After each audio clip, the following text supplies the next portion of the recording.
What is up, YouTube? So this is BackyardWrenchin here again, and in this video we are going to be replacing the clock spring in an E46, which is basically it looks like this.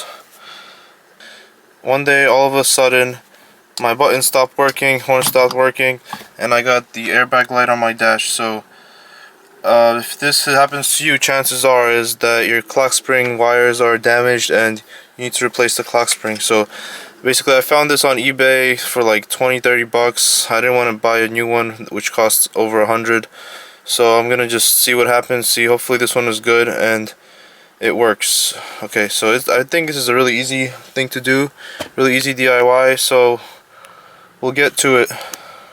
Okay, so if you have this steering wheel that I have, which I believe comes in the sport package, then this is how you remove the airbag, which is the first thing we're going to do. We're going to be removing the airbag. It's recommended that you disconnect your battery before removing the airbag, but since I've done this and the airbag is already unplugged, I'm not going to bother with that. But you should disconnect your battery, because I don't know why, but they say that it might explode. I don't believe in that, but you should disconnect your battery. So if you have this steering wheel, to remove the airbag, all you have to do is there's two Torx screws. So what I would recommend is you first turn the steering wheel one way like this, and if you look back here, I don't know if you can see it on video, right there in that hole there's a Torx. So once you loosen this one, then you can turn the steering wheel back the other way to make it easier, and loosen the second one, which is right there. And to loosen those screws, you need a size T27 Torx. So I'm going to do that, and then I'll show you what it looks like when the airbag is removed.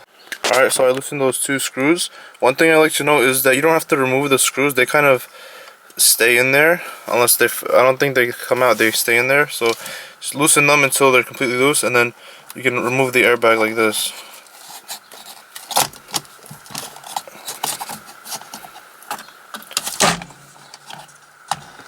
And then there's a connector right there, and you can disconnect the connector. Okay, so you set the airbag to the side, somewhere safe, and then now we have to loosen this this bolt, and this will allow us to remove the steering wheel. Okay, to loosen this one, it's a size 16. Okay, once you loosen the 16mm bolt, you can now remove the steering wheel, and you don't have to worry about the alignment, because you can see there it is notched. So you just have to put it back, line up the lines later when you're putting it back in, so you can just pull it right off. And be careful, because before you do that, sorry, you have to first disconnect both of these connectors, not just the airbag. You must disconnect both of these connectors. My bad. So now you can pull it off. And there's the clock spring. So in order to access the bolts to remove the clock spring, we're gonna first have to remove the plastic pieces, or at least one of them. Hopefully not both, I don't know. Let's see. Okay, so basically to access the clock spring, as you can see, I did right here, what you have to do is there are two rivets that are from the bottom of this panel where those holes are. There's one right there, and the other one's right there. Here, let me see. Right there. So basically, to loosen these rivets, all you have to do is just push into the center with something thin. Push into the center and it will release. So do that for both of these on the bottom. Then you also have to, from the top here, from the top of the steering wheel, there's a Phillips screw. So you just have to take that screw out from the top, and then in order to release these two plastic pieces from each other, all I did was I kind of pried them apart with a flathead, because there's clips going down the sides. So you just have to gently pry them apart and it'll loosen. And then once you do that, you can move around these pieces, and now we have access to these Torx bolts to remove this clock spring, or whatever it's also called, a steering switch, something like that, but I'm just gonna call it the clock spring. So now we're gonna remove these Torx bolts, Torx screws, whatever you want to call them, and these are smaller than the previous ones. These are T25, so remove all 4 of these. Okay, with all 4 removed, you have space to move this around, but before you remove it, be careful because you have to disconnect the connectors. So disconnect all the connectors from the back of this unit, and then you can fully remove this entire clock spring with these signals. So it's just 3 connectors, one on the left on top, one on the right on top, one on the bottom. So they each go for, one goes for one side of one handle, the other one goes to the other handle, and the bottom one goes to the actual clock spring that we'll be replacing. So now what we have to do is we have to transfer over these switches, the signal switch with all the lights and everything, and the windshield wiper switch. We have to transfer this over to the new clock spring. Okay, so this is really simple. All you have to do is, as you can see, there are these tabs, these clips on each side. All you have to do is with one hand grab on both of them like that, and then you can wiggle it out. So squeeze so that the clips are pushed in, and then wiggle it out, and then same thing for the other side. They can both be removed like that. There we go. So they're removed. So all we're doing is moving it over to the new clock spring. Really simple. This is the one for the lights. So this is on the right side. It just basically pops right back in. Same way.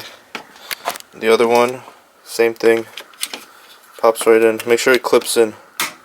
Once you hear the sound, you're good. Alright, so basically that's it. I put the switches back on, and to reinstall it's the same exact process in reverse.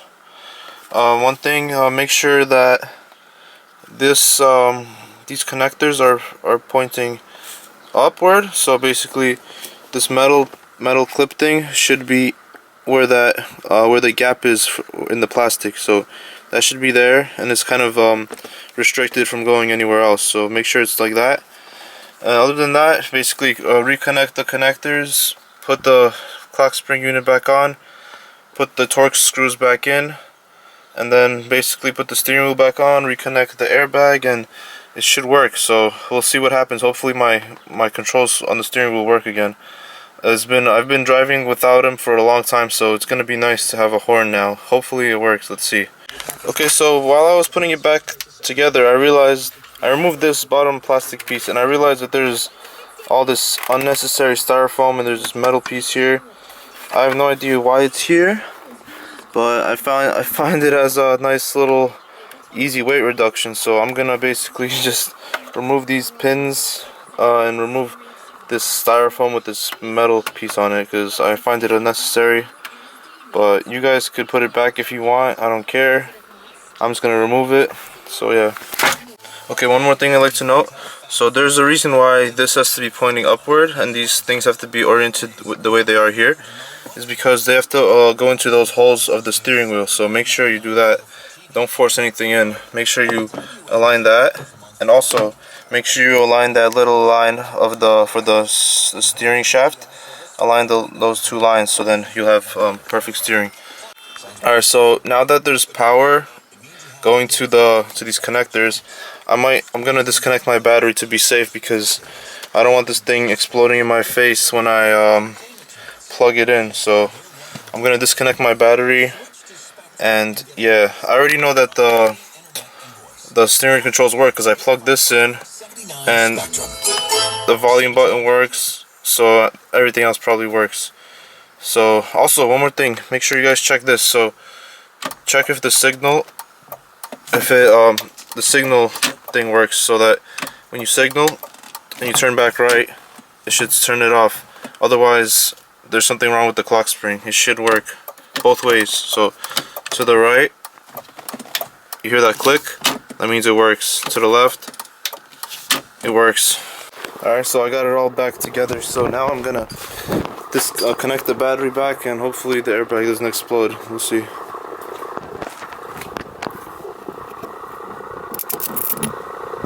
Okay, so I didn't hear any explosions, so I think it's all good. Let's see if the horn works. Moment of truth. Fantastic, it works. Wow, that's crazy. I've been driving without a horn for like half a year. So this is wonderful to have back again. So awesome. That's done. This is pretty easy DIY, guys. I mean, whatever I did is pretty simple. If you have any questions, if I was unclear about something, let me know in the comments. And yeah, thanks for watching, guys, and subscribe to my channel for more DIYs, more all kinds of things. I don't know, we're gonna be making a lot more S54 swap videos soon. So subscribe, like, comment, share, guys. Thanks for watching.